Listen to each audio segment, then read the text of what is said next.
Hi, Canata. He's our guest tonight. I would love to give you a warm welcome.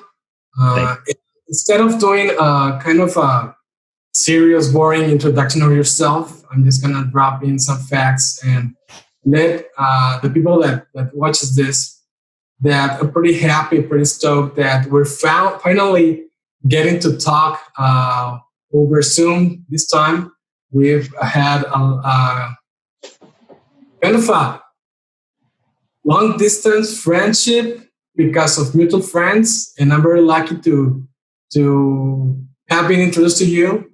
But before that, I just like to say that I'm pretty stoked about this topic in general, and especially because it's gonna be with you. So I'm pretty grateful, Al. Thank you for being here. And I'm just going to say that you're the vice president of strategic partnerships for the National Taxpayers Union, but you have kind of a well-traveled path down the road of fundraising, and you had a lot of interesting experiences that you've shared with me in the past. And I hope we can capture a bit of this and try to give some advice on helping people who are gonna be fundraising for their NGOs, their social enterprises, maybe a think tank or a college, and try to make the best out of it. So thank you all again. And I would love to start with your background. Sure. I know a little bit about yourself growing up in the San Francisco Bay Area, but would you like to tell us something about yourself, your background? Sure. Well, Rodrigo, that's a great introduction, and I was really flattered that you asked me to interview you. You asked me to be one of your interviewees. I guess a little about myself. As you mentioned, I grew up in the San Francisco Bay Area, and I grew up there in the 80s and 90s before moving to San Diego, which is where I'm. Let's see, my dad was a school teacher. My mom was a homemaker and beauty salon owner. What else can I say? Mountain View when it was all farm. I'm losing you a little bit. All farmland when I was growing up. Oh yeah, I was losing signal for a little bit. Can we please go back to the beginning? Yeah. How's my audio now? Is it okay, or is it? Yeah, I was freezing over. Is my audio okay, or is it? Okay, so I'll start over. So, hey, Rodrigo, thanks for having me here as one of your interview subjects. I was really flattered to be asked to impart some knowledge about fundraising and my background. I really appreciate that, and I've always appreciated our chats that we've had since Vince introduced us, like a year ago or something. So, I guess a little bit about myself. I grew up in California. I grew up in Mountain View, the San Francisco Bay Area, the home of Google. I like to joke that where Google's headquarters is at now, when I was a kid, my grandparents would drive me around that area because they had some neighbors there, and it was all farmland. So to kind of see this whole thing just, pop over the years is pretty cool.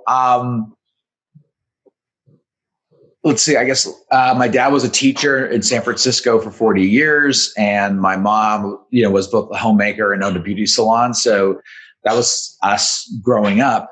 And in 2001, I moved to San Diego to complete my last 2 years of school, and that's where I met our mutual friend, Vince Vasquez. For a lot of reasons, I ended out kind of got bit by the political bug while I was in college, and just wanted to kind of build on that. I majored in economics, and I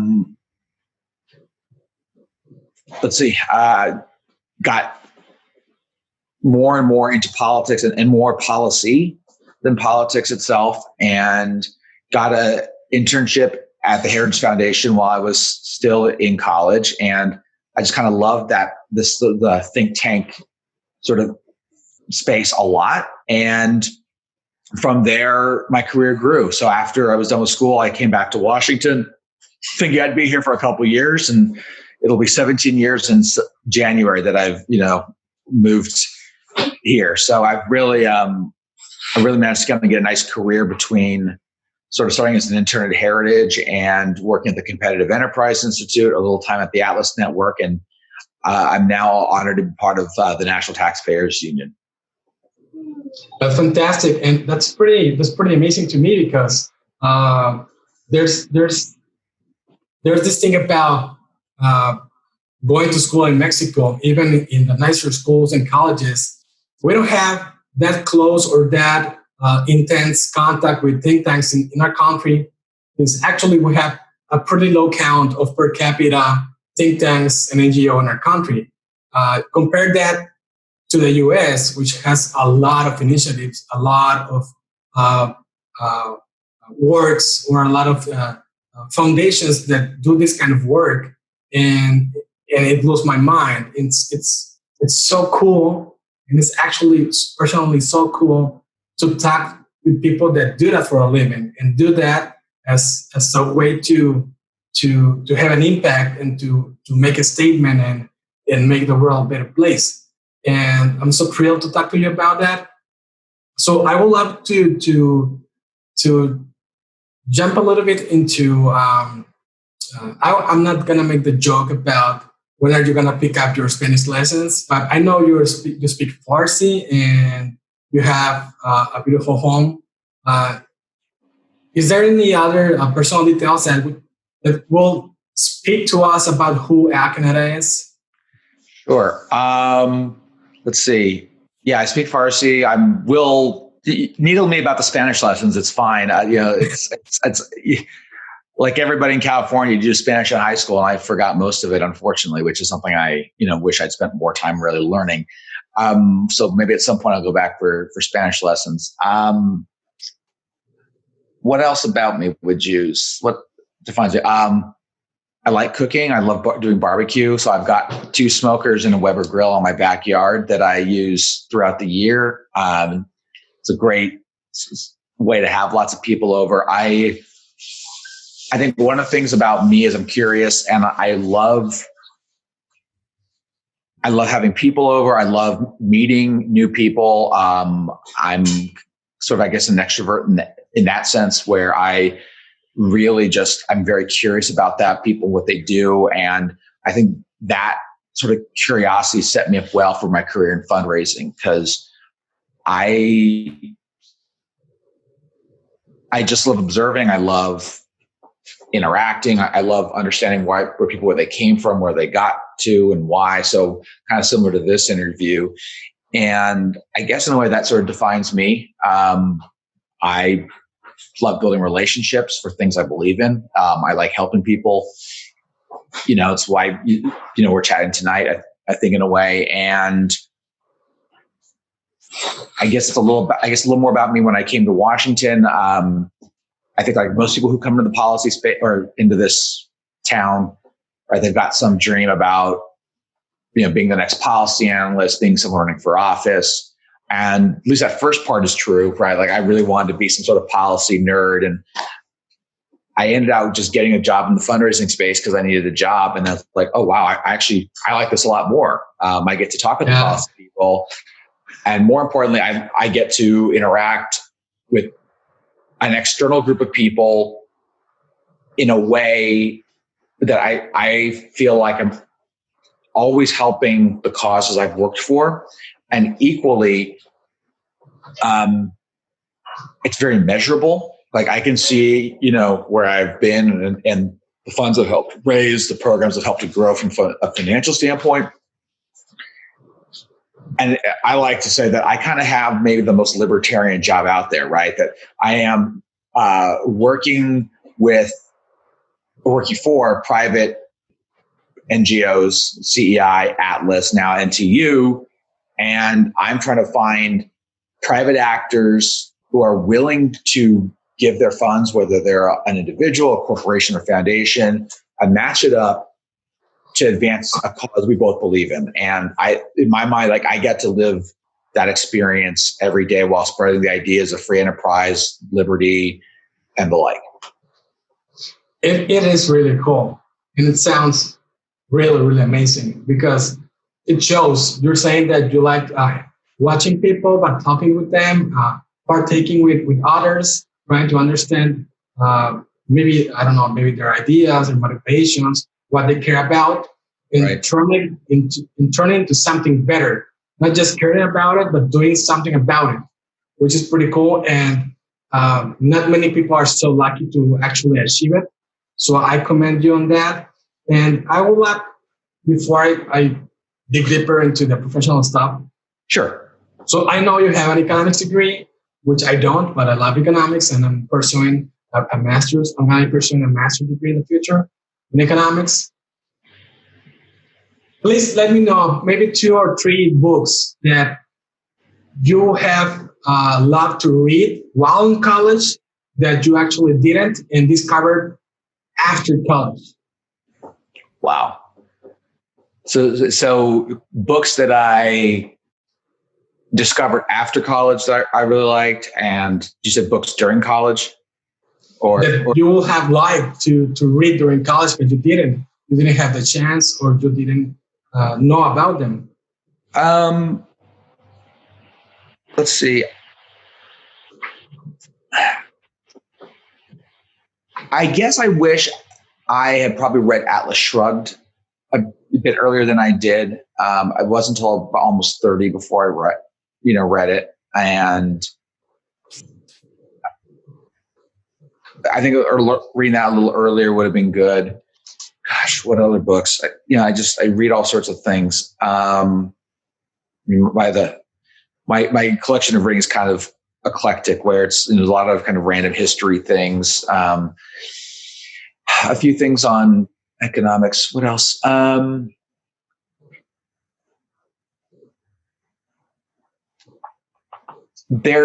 don't know if this book was out while I was in college, to be honest. I think one of the best books I have ever read is called Robert Cialdini's Influence. And it was a book that really has served me well professionally.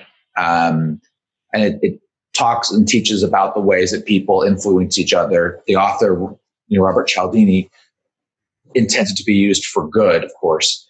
But it was a really eye-opening look into how to build deeper relationships with people. And I think I read it sort of mid-career for me. And I think most of the lessons I had already internalized, but he lays it out in a way that I probably would never have been capable of until I read his book. But what else?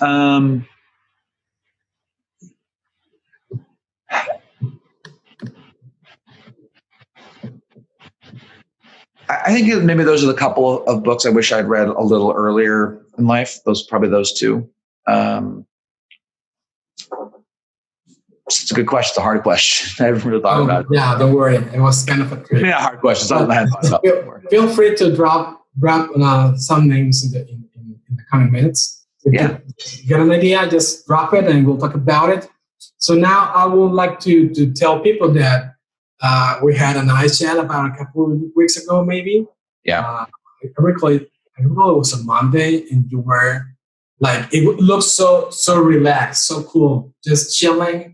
Maybe it was your backyard. I don't know. I was on my deck. It was still warm enough to do that. The temperature, right now it's about 60 degrees outside. So what is that like? It looks so cool. It looks so cool for a barbecue, as to say. And we're talking about maybe a few of, I guess it was 3 pieces of advice, of actionable advice that you will share to people that would like to get a beginning or are actually doing fundraising for their own NGOs, their own think tanks. Which will be those 3 actionable advices that you will give them in order to kickstart them? Sure. I think if you're working at an existing organization and you have more than a dozen donors as it is, I think it's important I think for lots of people, they don't realize the power of the network in front of them. And if you've got a dozen donors, they all probably know somebody who could be helpful to you. And if they've been given to you for a couple of years, I think in addition to seeing if they would be willing to give you more support, I have almost never found a problem in asking them, could you help us meet one or two people that you think would also be interested in what your organization is doing? I've gotten so many good donor referrals that way that have developed over time. Not, you don't get it. It doesn't work out every single time, of course. If it did, this job would be easy, but it's a great place to start. Because there's so many things that come with that kind of an introduction, right? So if I say to a good friend of mine that he should give to what Rodrigo's doing, that person is probably going to take it seriously because it's someone who I know, we have a good relationship. So Rodrigo, let's say I was one of your donors and I asked them to give to you, that's a very powerful validation, right? It's like an authority of sorts, right? He trusts me, I trust you, so that person trusts you, right? And I think in a similar way, Vince and I have known each other for almost 20 years. So when he said, hey, Rodrigo, someone you should talk to, well, okay, it's validated, right? Like I want to know more about Rodrigo. So I think that's the first thing I would say. Ask yourself, and don't be too scared to ask your current donors for help. They want to see you succeed. They've been giving to you year in, year out.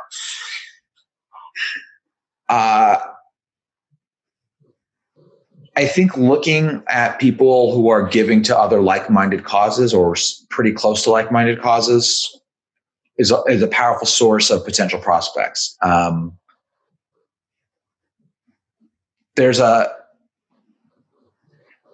We all talk about our donors, right? Well, no matter what organization we work at. And that's true, but there's one part of it that's kind of a stretch. And I don't want to say not true, but in the United States, most people who probably give to between 20 and 40 different causes, right? Wow. It might be a church. It might be a think tank. It might be something they're not really thinking about as charitable in the same way. But they are given to 20 to 40 things that are going to be roughly in that orbit, right? So it might be a church, it might be a political candidate who's roughly aligned with your organization's mission. It might be another organization that's roughly aligned with what your organization does. So people who are giving to other causes can be very much a source of funds for you. So in terms of finding new donors, that's something that took me a long time to really understand. Well, not too long, I hope, but I think the other thing is ask. And I know that sounds really basic and it can be hard, but I say you're not going to get it if you don't ask. And I have only, in the 16 years I've done this, I can only think through, I might be able to count on one hand how many times I've accidentally offended someone by asking. Right. If I go to a first meeting and I ask for like $1 million, okay, that's probably going to, at the very least, someone could be annoyed. They might be offended. Yeah. But if you're being reasonable and you've thought this through and you've presented well, I've gotten no's very quickly before, but they've never been offended, right? Because remember, all those people you're going to, particularly ones who are well-heeled, they didn't get there by not asking people to invest in their own business. They didn't get there by being scared to ask an employee to do something. So they're not going to be inherently offended by you asking. And if you're scared to ask, I think the best way to practice asking is to just do it. And maybe you don't start with money. Let me tell you a little story about a friend of mine from India. And she's a good gal. And she's a little scared about, asking for money. And I said, well, practice on something where the stakes aren't so high. I love travel, right? I love traveling around. So that's kind of one of my other hobbies is the points and miles game. And I said, well, we were talking about that with her one day. And, one of the things I like doing is asking for a little bottle of liquor, right, on a plane. And will they give it to me for me to drink or maybe drink later? And she said, Al, in Air India, they will only give you one bottle of wine no matter what you do. And I said, well, have you asked for a second bottle before? And she said, no, we all know they won't give you another one. Right. Well, we all know is, okay, maybe we all know it, right? everybody always knows, right? Which is usually a cop out to challenging yourself. And I so just ask, what are they going to do? Throw you off the plane mid-flight for asking for a bottle of wine? And she said, okay. And then on the next flight home back to India, she actually asked for another bottle of wine. And they scowled, but they gave it to her, right? So she like got this practice. So I think if you can find some creative way of practicing something that might be slightly uncomfortable, right? And people's comfort levels for asking for something comes in different flavors, right? So like, I'm not actually all that scared to ask someone for money, but there might be other things that I'm a little more prim and proper about. So we all have ways we can challenge ourselves on that front. And I think that's probably the most important thing is practice asking for anything, right? If you're already working at a think tank, maybe it's asking, someone to place an op-ed, which should come naturally for lots of, like, say, communications people or policy people. But if you practice any kind of asking, I think it helps you build up your confidence to ask for money, because it's still voluntary. All these things are voluntary exchanges ultimately, right? That's right. So we're saying that, so far we're saying that you gotta work with what you have already as your current donors, trying to reach out and broaden your base, your donor base, and also just ask. Maybe someone you just acquainted with. Maybe it's just someone you never talked with before. Maybe it's something else, not just money or not directly to your cause, but just do it, practice. Just like I say, do the work, go through the motions, right? Right. And I also think one other piece of advice is for your current donors, to point utilizing them, asking them for more. Always be asking questions that help you learn something new about your current customers and donors. Always, right? Whether that's it can be anything from how's your family to why do you like said institution.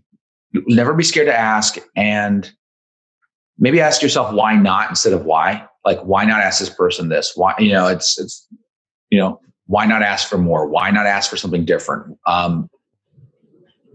You never know what you might find out about somebody, and it might blossom to a whole different kind of relationship, right? That helps both parties, right? Because those people on the other side want to see you succeed. They want to see the ideas of liberty spread. They want to see the ideas of free markets spread. Help them do it. So is it possible, because we're talking about talking with people, reaching out to people, this is not an exact science, even though there's metrics, there's measures, but would it be possible that sometimes you get this feeling, this instinct to a certain person or a certain organization not to reach out to because you don't fully agree with them or they might not be a good fit? How do you realize if it's a potential fit or match for your organization? Sure, great question. Let's go with two extremes for a minute, right? Bill Gates and Warren Buffett, two people who are wealthy beyond means, who within this 1 hour have probably earned more money, Rodrigo, than you and I are going to earn our whole lives. Cool, no worries, I don't care. They certainly have capacity, but are they going to have interest in either of our causes? To date, not, right? So it doesn't mean you shouldn't try and ask, like go to a Gates Foundation. There may be no harm in trying, but it still may not be the right fit. But on the other hand, somebody who is incredibly ideological, who is passionate about your cause, but can only give you $100. The $100 is totally appreciated, but you have to measure your time well. So there's kind of a blend in between. And to your point, it's not an exact science. Sometimes you'll know, sometimes you won't know by it might be talking with them. Some donors have one or two things they're very particularly interested about and don't care about anything else your organization does. I've had that before. So, that's something to think about there, that, you don't have to be in 100% agreement with all these people, right? I mean, I don't agree with my wife on 100% of things. So the idea that what I'm going to do the same with my donors is nuts. I hope you have a nice couch. I do have a good couch. This is in case you heard that. This is where I'm sleeping tonight, right where I'm at. But that's natural human nature, right? And it's probably not healthy to be in such, like, you want to have a strong positive feeling that we can work together. But this idea that you're going to agree 100% of the time, all the time, it's not going to be the case, right? And when I say that, right, you're probably thinking of, well, this person might not like this policy. They may not like that policy. But let's think of another area of disagreement here, right? If I ask someone for $500,000 and they say, no, I'm definitely not going to do that, but I'll give you $50,000. That's kind of an area of disagreement, right? I think you should give me $500,000, and they say, no, I can do it, but I'm not going to, right? That's another form of it. It's not a bad thing, right? There's signals all the way around when that kind of thing occurs, right? Whether it's an ask, whether it's a discussion. So I guess I'm trying to stay on the positive side of things here, right? How do you sort of disqualify someone who doesn't look their prospect? I guess I don't have an exact science behind that, other than if you're asking and they're always saying no, that's an obvious answer. If their causes they give to are predominantly opposite what your cause is, they're probably not a great fit. Yeah. Those are some of those that are probably more obvious, but sometimes there's some donors that I've had who they've only really liked 20% of what an organization does, but they think that is so important for them, for things they care about, that they're going to give for it. I think it's more just finding areas of overlap you can build on. So maybe if I'm getting it right, maybe it is that. So we humans make a lot of excuses and have all these preconceived ideas that any disagreement is a full-on rejection, but it is not. Right. But instead, we're trying to cover for our own fears and cowardice, not to do the right thing, because there's slight rejection or there's a slight disagreement, and we're too afraid to come to terms in the middle, and we have this kind of perfect world results that we're looking for. So maybe it's our own emotions and our own fears that stand in the way of growing our own foundation, maybe our own think tank. Maybe that's an interesting way of thinking about it. I might not be so extreme to say sort of it's fears and cowardice, right? But I think it's an interesting way of thinking about it. Let me put it to you a little differently. The first time you met Vince, right? You probably had a good vibe, but you probably weren't in touch with him every week at first, right? It was probably something that grew over time. Something with my wife, right? We met, and while we were certainly hit it off quick, I didn't see her every week at first, right? It was every couple of weeks, and you might email a couple times a week, and then it just kind of grew. And why do you have a relationship that grows with one person and not the other? You can probably psychoanalyze it, but the reality here is people connect in different ways, and it's not an exact science, right? There are certain things that are, and certain things that are. There are certain things that are more scientific, and some things that are less scientific. But to your point, Rome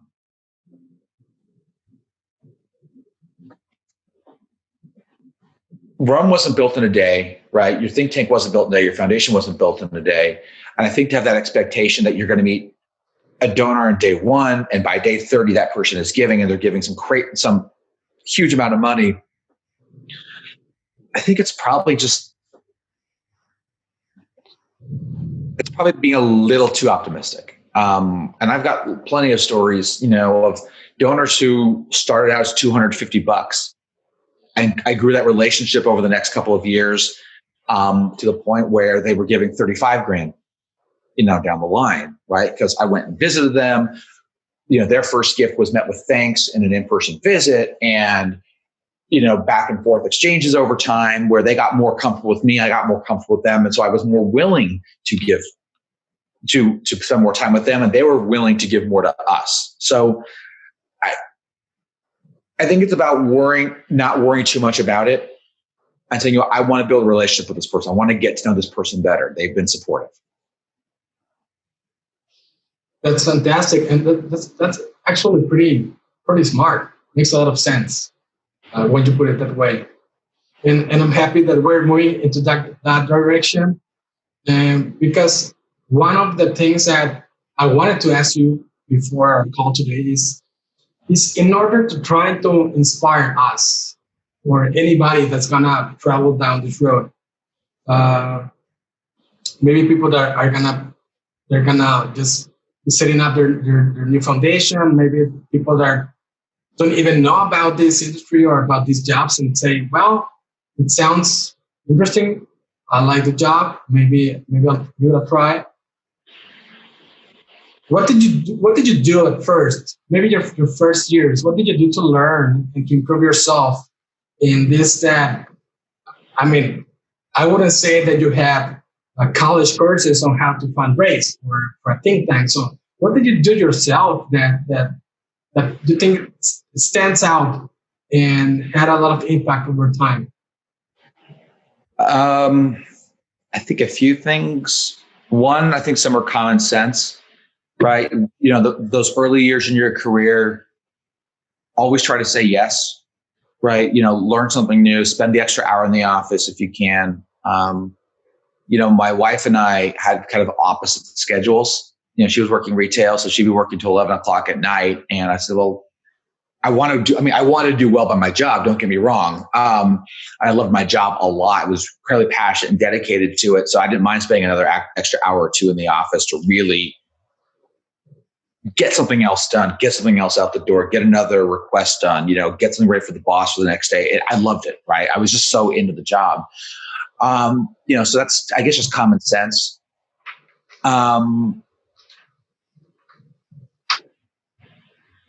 Watching, observing, and learning, never trying to be too arrogant about that. That can come in lots of ways, right? Maybe you're watching your boss, how he or she interacts with a donor. Maybe it's listening to your policy analysts, and if you're at a big enough place that has like lots of different roles, and figure out what's so important to them that you can create something better for the donor. And I made lots of mistakes. I mean, plenty of mistakes, whether it was a typo or whether it was, plenty. You learn from it, right? You don't learn from everything going well. You learn from both things that go well and things that don't go well. I guess I'm trying to think what like lessons or things I learned else early in my career.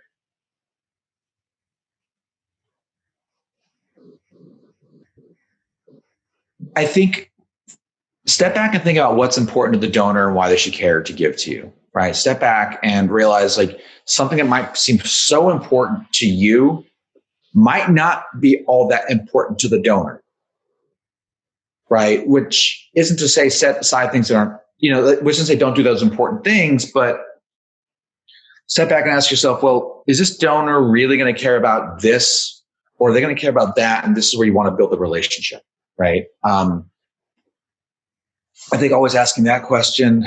Don't be scared to set a big goal and get people into it, right? People love being part of something successful, right? So to the extent you can bring your donors into that success, whether that's a new financial goal, whether that's your funds will help to do this, we really think we can do it. They want to be part of that, right? I kind of like to be a little snarky and say no one would have gotten on the Titanic if they thought it was going to sink. Yeah. Right? Look, there's a reason why markets get bubbles and housing bubbles happen, right? Because everyone thinks this is going to be the next successful thing and they want to be part of it, right? So try to create that excitement.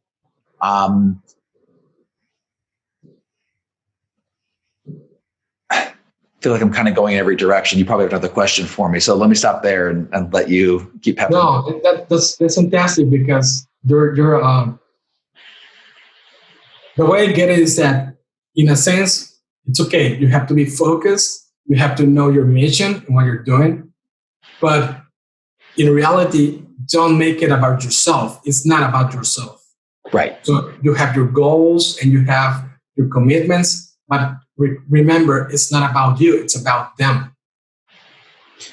It's about both of you, right? You want to put yourself in the donor's shoes, but that doesn't mean you also want to be slavish to anything, right? So, you don't want to take money to do something. You don't want to, this ought not to be a contract working quid pro quo, right? Like, a donor should be giving to you because you care about something that they care about, and vice versa. And the same reverse ought to be true, where this is kind of a partnership, right? That doesn't mean you do things that are against your beliefs, right? This is not contract work. This is not mercenary kind of stuff. Yeah. Right. It's not just it's about them in the sense that they have the resources to help you do it. And so you want to get to them and go to them, right? Be where they're at. But on the same time, they have to understand that, you're going to have, I don't want to say limits, but they also need to understand that this is this, right? So in that mutual relationship, they ought to be supporting something that you both believe in, and they should not be giving to you if you're doing something you don't believe in and they don't believe in, right? Like, that's an important part of this too. Actually, that's pretty convincing. I guess you're right. And listening to you, I recall personal experiences where I have people close to me that are too quick to jump on whatever the funder is paying for, and they abandon kind of their own goals. So yeah, it's pretty smart way to put it, and I think it's going to be helpful to remember this in the long run, and try not to forget that it actually is about both parties, or this kind of mutual commitment and agreement. So yeah, that's pretty fantastic. And I would love to know, you mentioned that there was kind of a short time that you spent on the Atlas Network, which was your previous job as recently as 2020, early 2020. Yeah. But was it much of a change going from CEI to the Atlas Network? How was it? How was your shift? How was it different? Sure. Well, let me start with like the big positive side of this, right? I have been blessed to have three really good jobs in DC, right? 13 years at CEI, two and change at Atlas, and now at NTU. So all three are wonderful places. CEI is a think tank, an activist think tank. And so is NTU, right? That's what they do. Atlas is a wonderful organization. Really enjoyed the time there. A great group of people. And their mission is to help groups like CEI and NTU do their job better, right? They are trying to grow that, whether that's through their training, which they make available to people around the world, and same with their grant making programs. For me, I always loved Atlas. I was friends with a number of the people there, so that chance to go to work there was great. Was it different? Sure, because you're not doing the day-to-day policy stuff. It's a little more at the capacity. It's more on the capacity building and maybe sort of 30,000 foot level of things. That was the biggest difference. There were other things, right? Because CEI and Atlas are two different organizations. They're run differently. So there was something I learned by getting that new perspective. But for me, it was an easy transition, right? It's, there was all sorts of things I opened up my mind to that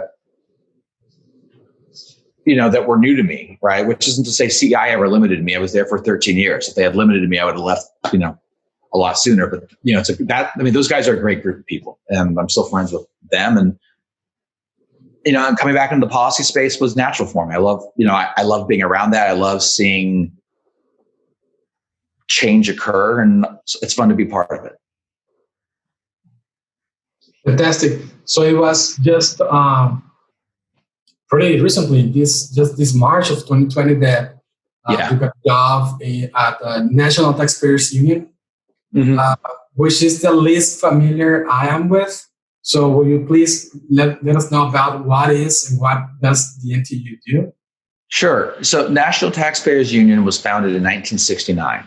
And the idea behind it is we are trying to advance public policy that is pro-taxpayer and pro-free enterprise. And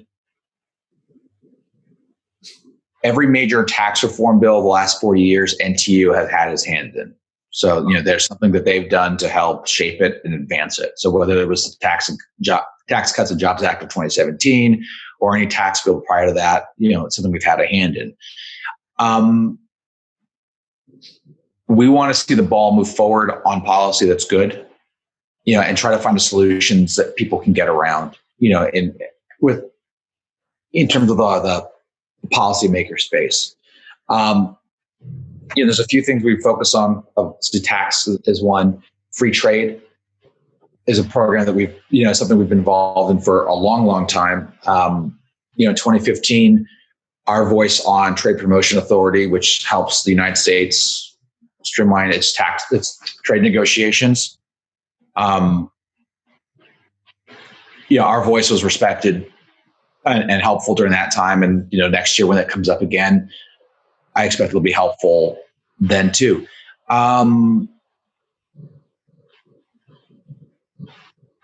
Trade's big. The other one is that we're jumping into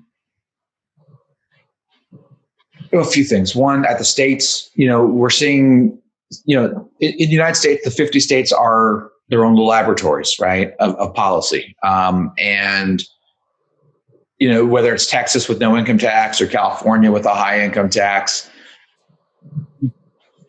there's lessons that everyone can take from each other. And the states kind of grow more important. Sometimes even when they're not that important, sometimes they like to reach beyond their borders. And, one of the things we're saying is, states ought not to do that. And they shouldn't be trying to sort of set national policy by reaching beyond the borders. California is legendary for saying, this is a regulation that we want, and we know we're such an important market. Every other company will follow it, even if other states don't require it, right? And that's okay to some extent, but when it's trying to be a substitute for the federal government, that's not okay. We are doing a lot we're starting up a litigation program. Our good friends in the liberty space, CEI for one, right, has done litigation work on regulatory issues for years, but there's really no one who's focused on tax. And so much of what happens in the tax policy space is not just legislation, but it's how tax courts enforce the law and their interpretations of it. So we're going to be stepping up litigation efforts and related activities, to advance the taxpayer's interest across the country. So whether it's in tax courts or when states are reaching over their borders, like in normal, in other court systems. But the idea here is we want to set long-term victories for taxpayers to protect their rights. That's something that we on the rest of the American continent tend to ignore or to forget, that it's a pretty complex system. It's a pretty daunting task to try to legislate or change legislation, even other kinds of regulations. In 50 different states, that's kind of insane for your average Mexican or Central American. I recall maybe 9-10 years ago when I was just first starting with in my previous companies with craft beer industry. So that's where I met Vince and other friends from all over, but especially San Diego and the rest of California, that you had state laws for a lot of things, including alcohol laws. Right. And it was amazing to see this amount of volumes and volumes of laws and different state laws, and just to sell beer, just to sell wine, you name it, guns, tobacco, well, alcohol, spirits, whatever. It's pretty crazy for somebody that they grow in that system. So I want to know, even though it seems easier for us, we have strong national centralized governments. We don't have these 50 laboratories doing their own thing. It seems to us, or it seems to me at least, that it's actually harder for us to change the laws or to do some reforms. We don't do that a lot. We're kind of stuck in the past. So what would you recommend for highly centralized countries, or a think tank that's going to operate in a highly centralized country, if they are to succeed to change, for instance, tough issues such as tax policy? What would be nice for them to do and try to achieve that? Wow, it's a really good question. Let me throw one thing out there. Right? We do have the 50 laboratories, and there's lots of things that they determine at the state level that it's local, right? It's education, lots of labor policies done at the state level, like say right to work laws, for example.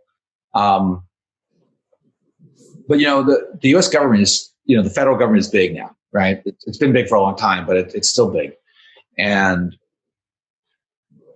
it's not something we ignore by any stretch, right? That's most of our work at NTU, for example, is federal. CEI was pretty much the same. I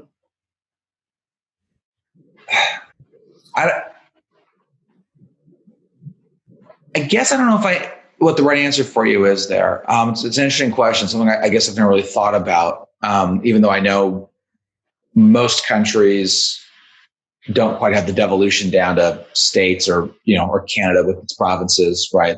That both those, the United States and Canada, enjoy, where other countries don't. I guess just, your market's different, right? You just have, I guess, more of a single focal point. But I guess there's also some value in raising the question, what can be handled more locally, right? You've got mayors across Mexico, you've got governors, you've got states, maybe there's a more fundamental question in some of these countries. Is there more local governance that can be done that helps government stay more connected with the citizens it's supposed to be governing? Maybe that may be more of a basic question that should inform how you advocate policy in the first place. I know it's a tough question, and I do ask because first, I really don't have an answer to that, and second, I don't see if we're talking about it. So at least I'm trying to post and try to reach out and ask for some help, right? Even overseas. So please tell me now more about what the National Taxpayers Union is gonna show us, or is gonna bring for the next couple of years. What's gonna be new for NTU? Well, this question might be more easily answered on November 4th, right, the day after the election. I think a few things you're going to see from us, right? You're going to see increased litigation efforts on our part, right? It gives us another opportunity to be pro-taxpayer. I think you're going to see more from our state team. We've got some great resources who've been in the state legislatures in the past, and it's going to be, I think, an important. It's going to be increasingly important for us. Partly for the laboratories, part of it all, but you're seeing this around the globe. Entitlements issues, and almost every U.S. state's got some issue in terms of long-term debts and entitlements and liabilities. That's going to matter. I think NTU is well positioned to lead discussions about how do you rationally bounce back from COVID, right? How do you prevent from going too much further into debt? That's a discussion we are making loud and clear, that there's got to be some stop to the spending, right? There's got to be got to pay this back at some point. I think that's probably a few things around the bend that we've got. I'm sure I'm missing something, but that's a few of them. Yeah, it's amazing that even though it's been a crazy mad year, November is going to be maybe madder. It's going to be a really tough month, not just for the US, but for its global implications and foreign relations. So I would like to finish this up, Al, by asking, do you have any favorite podcasts, maybe YouTube channels that you follow, or any social media that you follow to be well informed? Gosh, I think like everybody, just reading the newspaper every day is, whether it's the Wall Street Journal or the Washington Post, picking that up.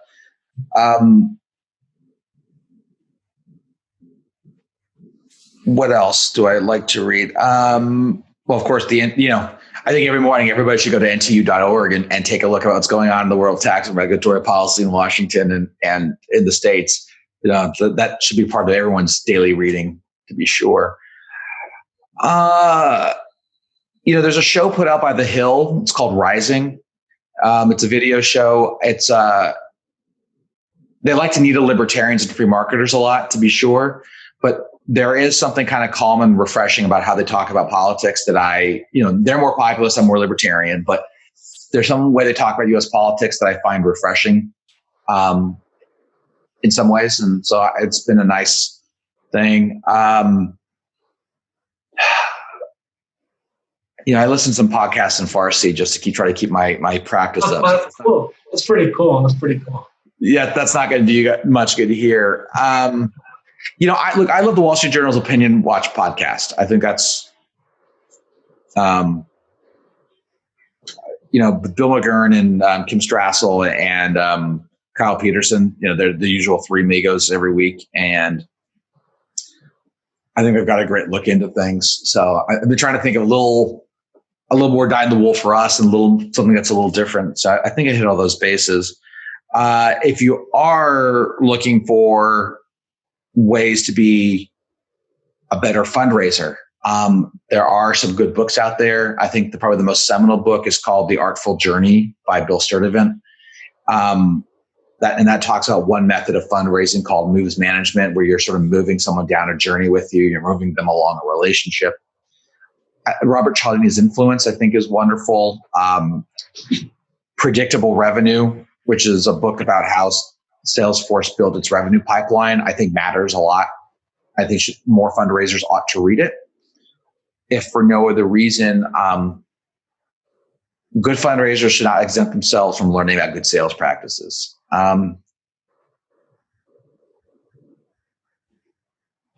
But I think also to be a good fundraiser, you have to have just a couple things you're reading that's just a little different to be able to have some conversation. People want to. I don't want to say this to make yourself more interesting, but I think it helps to have other points of conversation. I mean, this is it's a relationship building job, so it's always about treating people well, and anything that you do that helps you do that better is good. Trying to think, what else have I read recently? My good friend and former colleague John Burlow had a wonderful book on George Washington and his background as an entrepreneur. Pretty cool. Yeah. I would like to read that. Yeah, it's a good book. It's a nice read, and John's an old friend. So, what else? There's probably a few things that I've been listening to, lately.